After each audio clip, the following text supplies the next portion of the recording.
जय माई की, जय माँ गुरु शारदा की। ब्राह्मण ब्राह्मण आज बहुत हो रहा है। ब्राह्मण, क्षत्रिय, वैश्य, शूद्र। मित्रों, ये चार वर्ण बनाए गए, मनु महाराज ने बनाए, तो इनके कर्मों के आधार पर इनका निर्धारण किया। जो लोग बुद्धि से विकसित थे और समाज के कल्याण के लिए, परमार्थ के लिए निरंतर अपनी बुद्धि का सदुपयोग किया करते थे, स्वयं शिक्षा प्राप्त करके दूसरों को शिक्षित किया करते थे, उन्हें हम ब्राह्मण, ब्रह्म जैसा, ब्रह्म विद्या का जानकार कहने लगे। फिर जो लोग शक्तिशाली थे, बलशाली थे और सभी दीन जनों की सुरक्षा और उन्हें व्यवस्थित रखने में सहयोग प्रदान करते थे, समाज के बैलेंस को बनाए रखते थे, शासन करते थे, वो छत्रधारी क्षत्रिय के रूप में जाने गए। उन्हीं मनुष्यों से कुछ लोग व्यापारिक कर्म करने लगे, इधर की चीज़ उधर पहुंचाने लगे, लोगों को हर चीज़ उपलब्ध करवाने लगे और व्यापार द्वारा ही अपनी जीविका चलाने लगे। वह वैश्य कहलाए गए।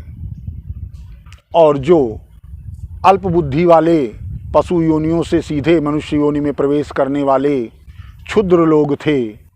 मित्रों, शूद्र शब्द नहीं सत्य है, क्षुद्र, क्षुद्र माने छोटा, नीच। अभी वो मनुष्य योनि में आए हैं, अभी उन्हें सब कुछ सीखना है। उनके आचरण, स्वभाव, उठना बैठना, बोलना, ये सभी पशुओं जैसा है, क्योंकि वो पशु योनि से आ रहे हैं। अब वह आप उच्च वर्गीय वर्णों से वो धीरे धीरे सीखेंगे और उन्नति को प्राप्त होंगे।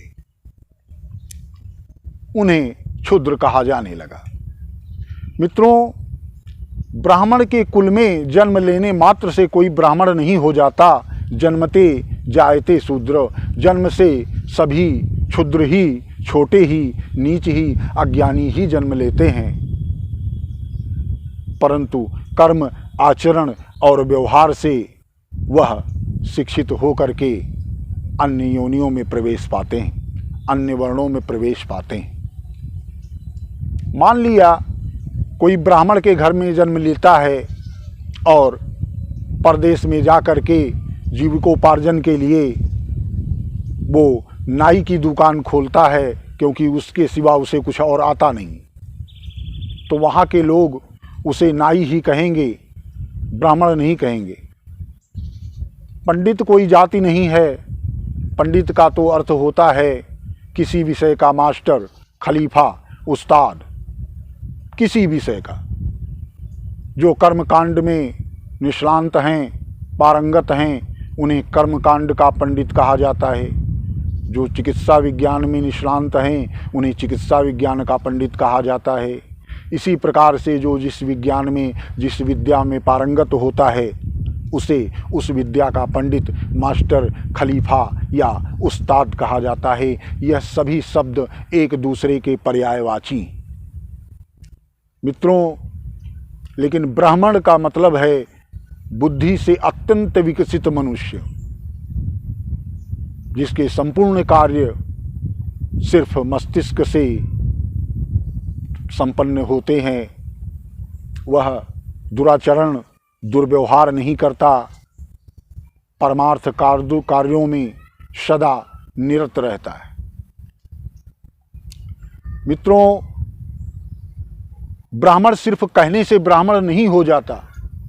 ब्राह्मण होने के लिए हमें बुद्धिमान बनना होगा, शक्तिमान बनना होगा। हमें अपनी शक्तियों पर, अपनी शक्तियों की, अपने शरीर की शक्तियों को एक्टिवेट करना होगा।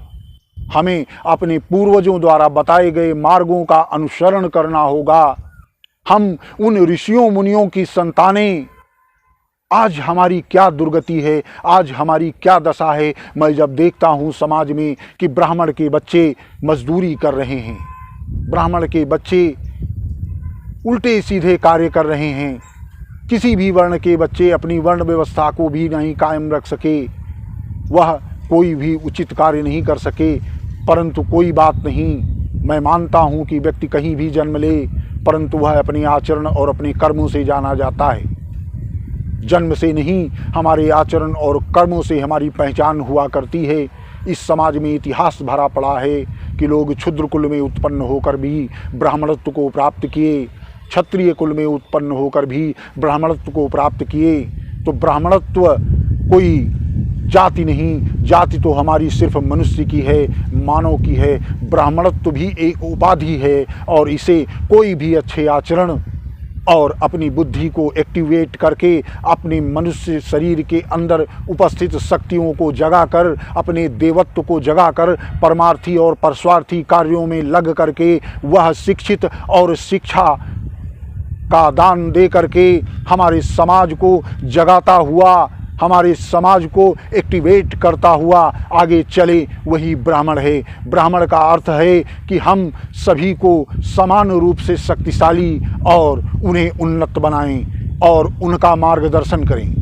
मित्रों, जब हम स्वयं पतित होंगे, जब हम स्वयं मूर्ख होंगे, जब हम स्वयं शास्त्र विहीन होंगे, तो मित्रों हम दूसरों को किसी भी प्रकार का ज्ञान नहीं दे सकते, किसी प्रकार की शक्ति नहीं दे सकते। इसके लिए पहले स्वयं को तपना होगा और तपने के बाद हम दूसरों को भी बना सकते हैं, दूसरों को भी तबा सकते हैं। मित्रों, मैं युवाओं का आह्वान करता हूँ, ब्रह्म शक्ति शोध एवं सेवा संस्थान संस्था की माध्यम से मैं आप सभी का आह्वान करता हूँ कि आप सब संस्था से जुड़ें और विभिन्न विद्याओं में, विभिन्न शक्तियों और सिद्धियों में पारंगत होकर अपनी शरीर के अंदर उपस्थित शक्तियों का विकास करें और इस देश को और पूरे भूमंडल को और पूरे विश्व को दिखा दें कि ब्राह्मण क्या होता है। कैसे शास्त्रों में लिखा गया कि ब्राह्मण के अधीन मंत्र हैं और मंत्र के अधीन ही देवता हैं। यह परम सत्य है, इसमें कोई शक नहीं है कि यदि ब्राह्मण ब्राह्मण है तो उसके अधीन मंत्र हैं और मंत्रों के अधीन देवता हैं। किसी भी देवताओं को बुला करके मनोवांछित कार्य भी कराया जा सकता है, क्योंकि मनुष्य देवताओं से भी ऊपर की चीज़ है। यदि वह मनुष्य बन जाए, यदि वह परमार्थी और परस्वार्थी हो जाए तो वह बहुत ही विशिष्ट है और ऐसे व्यक्ति को मृत्युपरांत देवताओं की उपाधि दी जाती है। देवता कहीं अलग से नहीं हो आते, देवता कहीं अलग से नहीं आते। मनुष्य का परिष्कृत स्वरूप, उन्नत परमार्थी और कल्याणकारी स्वरूप ही देवता हैं। ये दिवंगत लोग जो अच्छे कार्य समाज के लिए करके गए, जिन्हें हम देवताओं और देवियों के रूप में जानते हैं, ये भी कभी अपने मनुष्य शरीर में रहे हैं और इन्होंने भी हर तरह के वातावरण को देखा है, परंतु अपने जीवन को समाज कल्याण, परमार्थ और परस्वार्थ राष्ट्र कल्याण के लिए लगाकर आज देवत्व की उपाधि को प्राप्त किए हैं।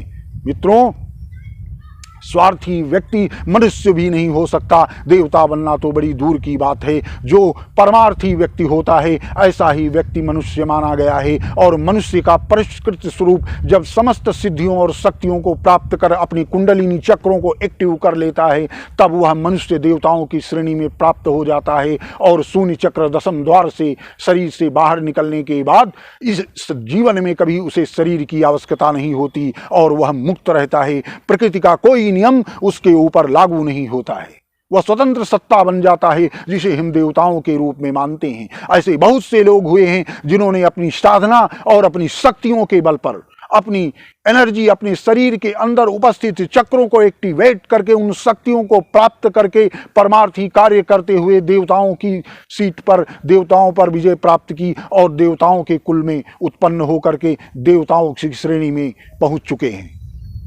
मित्रों, नर शरीर है हम सभी का और नरों की 3 गति होती हैं, मनुष्य, देवता और असुर। जो देवताओं के विरुद्ध परपीड़क और समाज के लिए नुकसानदायक होता है उसे असुर कहते हैं। असुर और सुर ये दोनों मनुष्य से बनते हैं। मनुष्य चाहे सुर बन जाए या असुर, ये उसके हाथ में है, ये उसके कर्मों के हाथ में है, ये उसके आचरण के हाथ में है। मित्रों, यह परम सत्य है, इसमें कोई दो राय नहीं।